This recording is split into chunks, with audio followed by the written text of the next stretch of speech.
Ladies and gentlemen, there comes a time in history when the world quietly rearranges its loyalties. A time when the nations once dismissed now stand at the very heart of global power. That time is now, and the nation is India. There was once a chapter when India was seen only through the lens of its struggles, poverty, bureaucracy, chaos. But look again, because the very soil that bore the weight of colonial chains is now producing the iron of global leadership.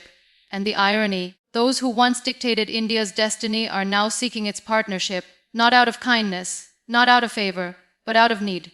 Yes, America, the land of unmatched influence, is now turning toward India with quiet urgency, not because India is convenient, but because India has become critical. In boardrooms and war rooms, in summits and secret dialogues, the same question echoes: where does India stand? This is not just economics, this is transformation. India's rise is not noisy, it's not made of headlines, it's made of moments, moments of resilience, innovation, courage. While others slowed, India surged. While the world retreated, India rebuilt. And today, when global giants are unsure of their footing, India walks forward with calm strength. The young minds of India, the quiet determination of its scientists, the hands of its laborers, the dreams of its entrepreneurs, these are building a future the world cannot afford to ignore. Tech giants are setting up hubs not just for cheaper labor, but for brilliant minds. Military partnerships are forming not out of friendship, but because without India, balance is broken. In the Indo-Pacific, India holds the seas. In cyberspace, India holds the code. In diplomacy, India holds the voice of reason. And in culture, India holds the power to touch hearts in ways no strategy ever could. This is what the world is finally waking up to. India is not asking for a seat at the table. India is becoming the table where decisions are made. Look at the quiet alliances, the silent signals.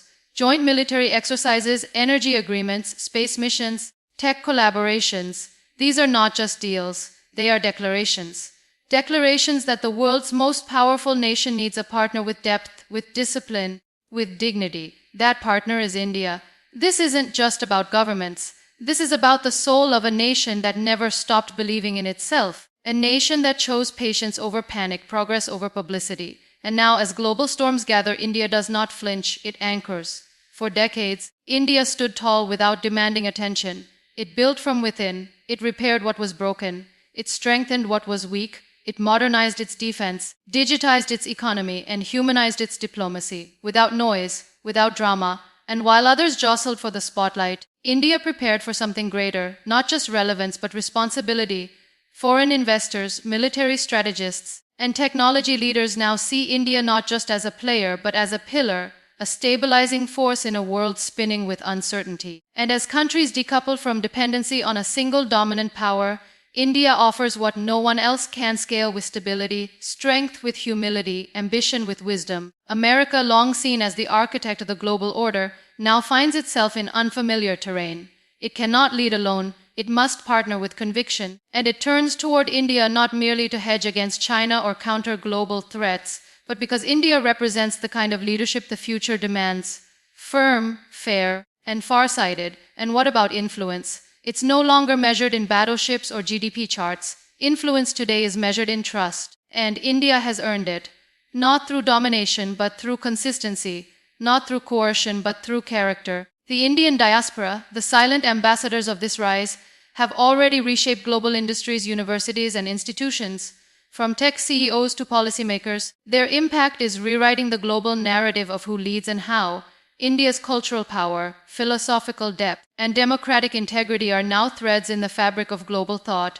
Even in space, India has marked its presence, not with extravagance, but with efficiency. Its lunar missions, satellite launches, and scientific innovations have signaled not only capability but intent, a quiet but clear declaration that India is not here to follow, it is here to lead. And leadership doesn't come with declarations. It comes with decisions. Every move India makes, whether in trade, defense, technology, or diplomacy, is being watched not with doubt, but with deference. India's journey is not one of sudden emergence, but a story of consistent perseverance, of a civilization that has weathered storms, risen from ashes, and stood tall without ever needing to shout. It has watched the world change not by force or fear, but with the quiet confidence of a country that carries thousands of years of wisdom in its bones. Today, as nations race to redefine power, India walks differently, not in haste, not in arrogance, but with the silent certainty of a force that knows its time has come. The world today finds itself at an inflection point. Old alliances are cracking, trust in institutions is weakening, and the definitions of power, influence, and leadership are being rewritten. In this volatile landscape, the search for stability, for a partner who is both firm and fair, has brought global powers back to a door they once overlooked. India's. The same country once dismissed as too poor, too chaotic, too slow is now being viewed through a new lens. Because now the world sees not what India lacks, but what it offers: vision, discipline, balance, and strength rooted in principle. The United States, with all its might, resources, and historical dominance, finds itself needing India, not out of desperation but out of realization, a realization that without India the global equation remains incomplete. Economically, India offers not just a market but a mindset, a hunger to grow, to innovate, to uplift. Strategically, India offers not just geography but grit. And culturally, it offers not just tradition but the rare ability to unite seemingly opposing forces. Modernity with heritage, science with spirituality, discipline with freedom. This recognition is reshaping how power works in the 21st century. No longer is influence dictated solely by who has the loudest voice, the biggest army, or the strongest economy. Influence now comes from those who can inspire trust, from those who offer stability in chaos, reason in conflict, and hope in division. India is becoming that center of gravity, a center not built on force, but on faith, faith earned through action, through resilience, and through quiet, consistent growth. Every major power today is searching for relevance in a multipolar world. They are looking to hedge their bets, diversify their partnerships, and protect their futures. And again, all paths lead to India, whether it's in military alliances, technological collaboration, energy security, or cultural outreach. India is no longer the option, it is the answer. And yet India remains humble in its rise. It doesn't conquer, it collaborates. It doesn't dominate, it participates. This rare approach is what sets it apart in an era of aggressive diplomacy and transactional relationships. When the world turned to India during the pandemic, it delivered not just vaccines, but dignity. When cyberspace needed stability, India offered not just coders, but innovation. When military balance needed reinforcement, India contributed not just soldiers, but strategy. And when international forums needed credibility, India brought not just numbers, but narrative, a narrative of fairness, of sovereignty, of development with compassion. This blend of ethics and effectiveness has made India a force no power can afford to ignore. At the heart of this transformation lies something even deeper than policy or politics. It is character. India has risen not by copying others, but by being itself. It has chosen dialogue over dictation, growth over aggression, and values over vanity. It is this character that America, and indeed the world, now seeks. Because character is the foundation of all trust, and in an age of uncertainty, trust is the new currency. India's leadership is not about replacing one superpower with another. It is about redefining what power looks like. A power that uplifts instead of suppresses, that includes instead of isolates, that listens instead of lectures, that heals instead of harms. India's rise is not threatening the world order. It is quietly stabilizing it by being grounded, by being generous, by being responsible. The partnership between India and America is no longer one of convenience. It is one of convergence. Convergence of democratic values, of strategic interests, of technological ambition, and most importantly, of mutual respect. America has realized that true allies are not built in urgency, but in understanding. And India is showing the world what it means to be a partner that delivers, not just in promises, but in purpose. And so behind closed doors, through back-channel diplomacy and carefully drafted agreements, America is reaching out, not just with trade deals, but with trust, not just with defense contracts, but with shared vision. And India, with quiet wisdom, is responding not with haste, but with discernment, because India knows its value. It does not need validation. What it offers today is not just an alliance, but an alignment of hopes, of futures, of dreams worth building together. What we are witnessing today is not just a geopolitical realignment, it is a historical correction, a recognition that a civilization which gave the world the concept of zero, the spirit of yoga, the message of peace, and the resilience of a billion dreams is ready to lead again. But this time not from above, but from among. India's leadership is not vertical, it is horizontal. It is not about being on top, it is about being in the center, where influence meets integrity, where ambition meets accountability, and where progress meets purpose. The rise of India is not only about economics or defense, it is about dignity. It is about showing that even in a world obsessed with speed, there is power in stillness. That in a world addicted to noise, there is depth in silence. That in a world divided by ideology, there is strength in balance. India's story is a living reminder that transformation is possible, not just for countries, but for civilizations, and that greatness does not always come with a bang. Sometimes it arrives with a whisper. This is why today, America, once the unquestioned leader of the world, is learning to share the table. And more than that, it is learning to listen. To listen to a voice it once ignored. A voice that speaks with grace, with calm, with conviction. That voice is India. So let the world know, India is not rising to prove anything to anyone. It is rising to fulfill a promise. A promise to its people, a promise to its ancestors, a promise to the world that leadership rooted in values, in empathy, and in vision is not only possible but powerful. And in this promise there lies a quiet revolution. One where borders become bridges, where technology becomes a tool for equality, and where power is redefined not by who can destroy, but by who can build.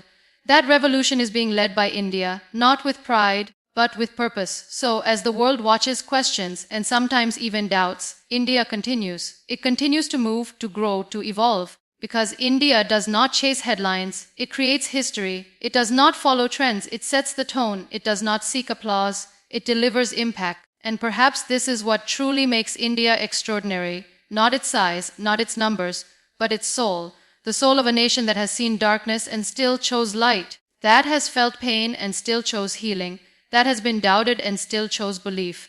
And so, to those who now come knocking, not with demands, but with respect, India does not say, "We told you so." It simply says, "Let's build something better, together." Because the future will not be written by those who shout the loudest. It will be written by those who think the deepest, lead the bravest, and rise the humblest. India is rising, and this time the world is listening, silently, carefully, gratefully, because it knows India's time is not coming. India's time has arrived. And so as the world stands at a crossroads, unsure of its next step, lost in its own noise, India rises, not by pushing others down, but by lifting itself up. It rises not with thunder, but with grace. It doesn't scream for attention, it earns it. The world has begun to notice, quietly, slowly, humbly. The same world that once wrote India's future with a foreign hand is now asking India to co-author the script of tomorrow. India has not demanded recognition. It has demonstrated it. It didn't beg to be heard. It simply spoke truth, and truth always finds its way. While others sought dominance through control, India offered leadership through compassion. While others measured strength in missiles, India measured it in minds, in morality, in meaning. Because India knows what is built on fear can be broken by fear, but what is built on faith becomes unshakable. In this age of confusion, where borders blur and alliances fracture, India brings clarity, a clarity rooted not in perfection, but in purpose. In a world racing toward artificial intelligence, India reminds us of emotional intelligence. In a time obsessed with speed, India teaches the value of stillness. And in an era where influence is often bought, India proves that true influence is lived, earned, and remembered. This is not a country scrambling to fit into global models. This is a civilization offering a model of its own, a model where strength does not mean suppression, where growth does not mean exploitation, where progress does not come at the cost of principle. It is not India's economy that defines it. It is not its military, nor its markets, nor its minerals. It is its mindset, that timeless mindset that sees unity in diversity, resilience in adversity, and opportunity in every obstacle. What we are witnessing today is not a shift in policy, it is a shift in perspective. Nations are no longer asking what they can give India. They are asking what they can learn from it. Because when a nation walks its path with humility and honor, even the strongest begin to walk beside it, not ahead of it. The West is no longer leading India, it is leaning on India, not because India demands loyalty, but because it radiates trust. And in today's fractured world, trust is the rarest currency. Look closely. You will see this everywhere, in the cautious admiration of foreign leaders, in the quiet adjustments of global strategies, in the subtle deference at summits and dialogues.